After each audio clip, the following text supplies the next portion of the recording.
శ్రీ గురుభ్యో నమ. శ్రీ మహాగణాధిపతే నమ. శ్రీ మహాసరస్వత్యై నమ. హరి ఓం శ్రీమాత్రే నమ. ముఖ్యంగా రాహుకేతువులు మనకు దీర్ఘకాలిక గ్రహాల్లో శని, గురు, రాహుకేతువులు ఇవి ప్రతి సంవత్సరం కాకుండా సంవత్సరానికి ఒకసారి రాహుకేతువులు మార్పులు జరుగుతుంటాయి. ఇలా మార్పులు జరిగినప్పుడు రాహుకేతువులకు సంబంధించి ఇవి పాపగ్రహాలుగా చెప్పబడింది. ముఖ్యంగా ఇందులో పాపగ్రహం కూడా రాహు ఎక్కువగా అధిక ప్రాధాన్యత పాపగ్రహం, కేతు స్వల్పమైన పాపగ్రహం, జ్ఞానాన్ని ఇస్తుంది. కాకపోతే ఈ రాహుకేతువుల వల్ల మనకి ఏమిటి అంటే ఇది ఒక సర్పాకారంగా మొండెము, తర్వాత ఒక దగ్గర ఒక గ్రహంగా మనం చెప్పబడింది. అదే ఏదైతే ఉంటుందో తల వచ్చేసి కేతు అని, మిగతా మొండెమంతా కూడా తల కాకుండా ఉండేటువంటిదంతా కూడా రాహు అని, 5 తలలతో ఉండేటువంటిది సర్పం ఏదైతే ఉందో అది రాహు అని, సర్పాకృతిలో ఉండేటువంటిది తోక భాగం ఏదైతే ఉందో కేతు అని మనం చెప్పబడింది.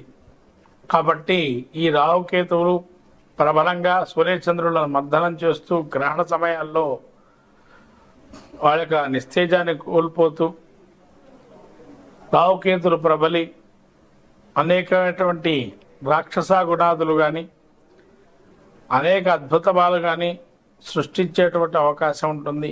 ఈ రాహుకేతుల వల్ల ముఖ్యంగా ఏంటంటే సర్జరీస్ కానీ అబ్రాడ్ కానీ, అలానే కేతు ఉంటే కనుక ఈ యాక్సిడెంట్ కానీ, ఆకస్మిక ధన ప్రవాహం కానీ, ఆకస్మిక లాభాలు కానీ, ఆకస్మిక ప్రయాణాలు కానీ, ఆరోగ్యం కూడా ఒక్కసారిగా కుదిపేసే అవకాశం కానీ, అనారోగ్యవంతులుగా చేయటం కానీ, ఈ యాక్సిడెంట్కి సంబంధించి కానీ, అలానే ఈ రాహు దీర్ఘమైన కాలికమైనటువంటి వ్యాధులకి గురి చేసే అవకాశం కానీ ఉంటుంది.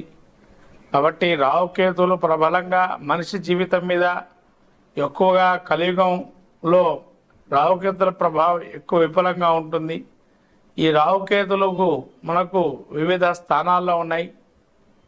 ఆ యొక్క స్థానాల్లో కొందరికి శుభాశుభాది గ్రహాలు కానీ, అశుభ స్థానాల్లో ఉండడం, శుభస్థానాల్లో ఉండడం, ముఖ్యంగా పాపులు 3, 6, 11 మన గోచార ఫలితాలు శుభంగా చెప్పబడినాయి. ఇవి కాకుండా కొన్ని స్థానాలు మూల త్రికోణాలు, స్వచ్ఛ నక్షత్రాలు అనేటువంటివి రాహుకేతుకు లేవు. కానీ కొన్ని మతాంతరాల్లో మనకు ఉచ్చక్షత్రాలు, స్వక్షత్రాలని, మూల త్రికోణాలు చెప్పబడినాయి. కాబట్టి వాటి గురించి మనం తెలుసుకుందాము. ఇవి ఎప్పుడు కూడా వక్రగత తిరుగుతూ ఉంటాయి రాహుకేతువులు. కాబట్టి వాటి యొక్క పరిమాణాలను మనం చూసి తద్వారా రాహుకేతుల యొక్క ప్రభావాన్ని తెలుసుకుందాం. శ్రీమాత్రే నమః. రాహుకేతువుల మార్పు మే 18 నుంచి జరగబోతుంది. ద్వాదశ రాశి వారికి రాహుకేతువుల మార్పు వల్ల శుభ అశుభ ఒక స్థితులు కలుగుతున్నాయి. మరి మనకు ప్రస్తుతము తులారాశి వారికి ఏ విధంగా ఉండబోతుంది అనేది తెలుసుకుందాము. తులారాశి వారికి 11వ స్థానంలో కేతు, 5వ స్థానంలో రాహు సంచారం చేస్తున్నాడు. మరి తులారాశి వారికి ఈ 5వ స్థాన సంచారంలో ఏ విధంగా ఉంటుందయ్యా రాహు అనేది తెలుసుకుందాం. పుత్రవైరం నృపాత్పూజ్యం కాళాత్ త్రికమణ భోజనం సుభిక్షం రుణపుణ్యం పంచమస్థో పడి. అయ్యా, సంతానంతో విరోధాలు ఉంటాయి. అంటే విరోధం అంటే ఇక్కడ సంతానము చిన్నవాళ్ళై ఉండొచ్చు, పెద్దవాళ్ళై ఉండొచ్చు. మీ మాట వినకపోవటం, చెప్పిన మాట వినకపోవటం, లేతే సంతానము చదువుకోమన్నా కూడా కొంతవరకు మన ఏదో చెడ్డగా చూడటం, ఎప్పుడు ఇదేనా అని. తర్వాత సంతానం వలన ధన నష్టము కూడా కొంతవరకు ఏర్పడే అవకాశం ఉంది. ప్రజలు సన్మానం అంటే రాజులు గుర్తిస్తారు మిమ్మల్ని. తులారాశి వారు రాజ సమానంగా మేము గుర్తించే అవకాశం ఉందని. వేళ తప్పినటువంటి భోజనాలు ఉంటాయి. అవునండి, ఎందుకంటే కష్టపడే కాలం ఉంది కాబట్టి వేళ తప్పిన భోజనం అనేటువంటిది ఉంటుంది. కాబట్టి సరైన రీతితో కొద్దో గొప్ప స్వల్పమైన ఆహారం తీసుకోవటం అనేది మంచిది. తర్వాత ఏదైనా అమితంగా తినకన్నా మితంగా తినండి. అలానే ఎక్కడికి వెళ్ళినా కూడా మంచి మంచి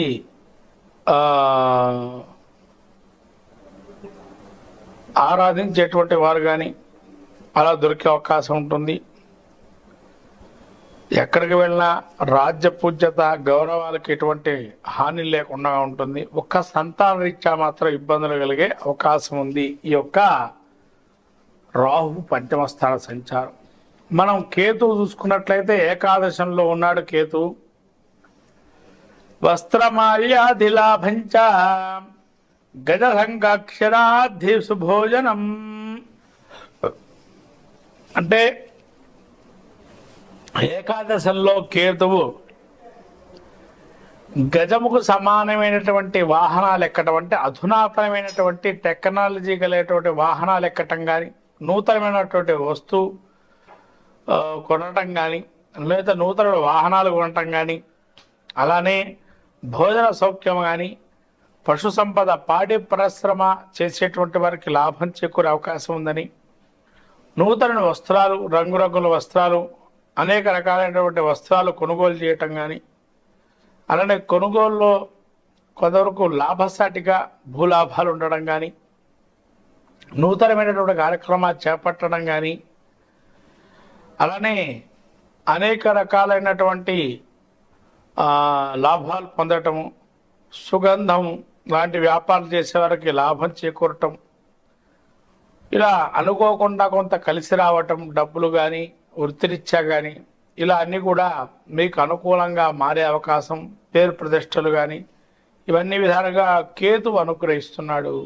కాబట్టి మొత్తం మీద తులారాశి వారికి స్వల్పమైన అవయోగాన్ని ఇస్తున్నాడు రాహు. కేతు రాహు యోగాన్ని ఇస్తున్నారు. ఈ యోగం ఇచ్చేటువంటి సమయంలో ఇంకా మంచిదైన యోగాన్ని పొందాలంటే దుర్గాదేవి ఆరాధన, దుర్గా సప్తశతి స్తోత్ర పఠనం కానీ చేసుకోవటం వల్ల, దుర్గా సూక్త పఠనం చేసుకోవటం కానీ, అలా మంత్రోపాసన దీక్షగా చేసుకోవటం మంచి ఫలితాలు గోచరిస్తాయి ఈ యొక్క తులారాశి వారికి. శ్రీమాత్రైన ఇంట్లో అవకాశం ఉంటే హోమం, నవగ్రహ హోమం కానీ, అట్లానే ధాన్యదాలు ఇవ్వటం కానీ ఇచ్చేయటం వల్ల కూడా మంచి ఫలితాలు ఉంటాయి. మినప గారెల్ని కానీ ప్రతి శనివారం కూడా ఆకు పూజ ఆంజనేయ స్వామి చేసుకోవడం వల్ల మంచి ఫలితాలు ఉంటాయి. ఈ యొక్క తేనె నైవేద్యంగా పెట్టడము, ఆ తేనెని అయితే తాటి బెల్లంలాగా అవి ఏవైతే ఉంటాయో వాటి నైవేద్యంగా పెట్టి అవి మనకు ఆవుకు కానీ మిగతా వాటికి ఆహార దానంగా పెడితే కనుక ఆకుకూరలు లాంటివి చాలా మంచి విషయాలు, మంచి అయినటువంటి కొన్ని మంచి మంచి ఫలితాలు కలిగే అవకాశం ఉంటుంది మీన రాశి వారికి. మొత్తం మీద ద్వాదశ రాశుల వారికి రాహుకేతు భ్రమణం అనేటువంటిది చాలా మంచి ఫలితాలు, చెడు ఫలితాలు ఉంటాయి. ఎందుకంటే రాహు కుంభంలోకి వస్తున్నాడు. మీరు అన్నీ కూడా చూస్తున్నారు. ఇప్పుడు వ్యక్తిగతంగా ఇప్పటివరకు చెప్పాము. ప్రపంచం మీద ఏ విధంగా ఉంటాయి రాహుకేతుల ప్రభావం అంటే భూకంపాలు, జలంలో యుద్ధాలు చేయటం, జలం మీదుగా మత కొల్లాలు, ఛాందసవాదాలు ఎక్కువ కావటం, మా మతమే గొప్పదని చెప్పుకోవటం, ప్రతి మతాన్ని మనం ఉద్దేశించి కొన్ని వ్యాఖ్యలు చేయటం, అలాగే రెచ్చగొట్టడం మనిషిని ఆ మత ఛాందసవాదంగా, అలానే కొన్ని విదేశీ ప్రయాణాలు విరమించుకోవటం. ఎందుకంటే విదేశాలు ప్రయాణాలు చేయటం వల్ల ఏమీ వచ్చే అవకాశం లేదని, కొన్ని మినరల్స్ భూగర్భ గనులు వెలికి తీసే అవకాశం ఉంటుంది. అలానే ఈ రాహుకేతులు సమయంలో ధార్మిక సంస్థలు ఎక్కువ కావటం, ముసుగు దొంగలు ఎక్కువ ఉండటం. ముసుగు దొంగలంటే మోసపూరితమైన ఆలోచనలు లేయడం, అంటే సైబర్ సెక్యూరిటీ ఏదైతే ఉంటుందో అలా ధన నష్టం కావటం. అలానే కేతువు కూడా మీకు ఈ యొక్క ఉన్నట్టుండి సర్జికల్ స్ట్రైక్స్ లాంటివి ఏవైతే జరిగినాయో మళ్ళీ పునరావృతం కావటం, అలానే శస్త్ర సాంకేతికత జ్ఞానాన్ని పెంచుకోవటం, రకరకాల దుస్తుల్లో ఉండటం, పాశ్చాత్య సంస్కృతికి అలవరుచుకోవటం, ప్రజలందరూ కూడా పాశ్చాత్యమైనటువంటి జ్ఞానాన్ని పొందటం, లైవ్ టుగెదర్ అనేటువంటి ప్రోగ్రామ్స్ ఎక్కువ చేయటం, అలానే కేతు వల్ల కొంత మోడర్నిస్ట్గా తయారు కావటం, ట్రెడిషనల్ లెవెల్స్ ఎక్కడెక్కడ పడిపోవటం, అంటే ఆచార వ్యవహారాల్లో మార్పు రావటం లాంటివి కేతు సూచిస్తున్నాడు. అట్లనే జ్ఞానాన్ని కూడా ఇస్తాడు, భక్తి మార్గ ఆరోగ్యాన్ని కూడా ఇస్తాడు. అంటే ఓ తదేకమైనటువంటి జ్ఞానాన్ని, మన ధ్యానాన్ని ఎట్లయితే చేస్తామో అట్లాంటి పరిస్థితిని కూడా కేతు ఇస్తాడు. మోక్ష మార్గాన్ని కూడా ఇస్తాడు. రాహు దేశ బహిష్కరణ చేస్తే కేతు దేశ సంస్కృతిని పెంపొందిస్తాడు, జ్ఞానాన్ని పెంపొందిస్తాడు కేతు. అలానే రాహు పాశ్చాత్య సంస్కృతి గొప్పదని చెప్పేటువంటి పరిస్థితి ఉంటుంది. కాబట్టి రాహుకేతులు వ్యతిరేక దిశలో ఎప్పుడు ఉంటాయి, ఎప్పుడు కూడా కలబవ్వది. 180 డిగ్రీల దూరంతో రాహుకేతులు సంచారం చేస్తుంటారు వక్రగతిలో సూర్యుడికి భ్రమణానికి. కాబట్టి రాహుకేతువులు చాలా మన జీవితంలో అనేక రకాల మార్పులకి, కాలసర్ప దోషాలు, యోగాలు అనేకం చెప్పుకుంటుంటాం. సర్పదోషాలని, పూర్వీకుల శాపాలని, వాళ్ళ అట్లనే పితృశాపాలని, ఇలాంటి శాపాలు ఇవన్నీ రాహుకేతుల వల్లే మనకు సంభవిస్తున్నాయని చెప్పడం జరుగుతుంది. కాబట్టి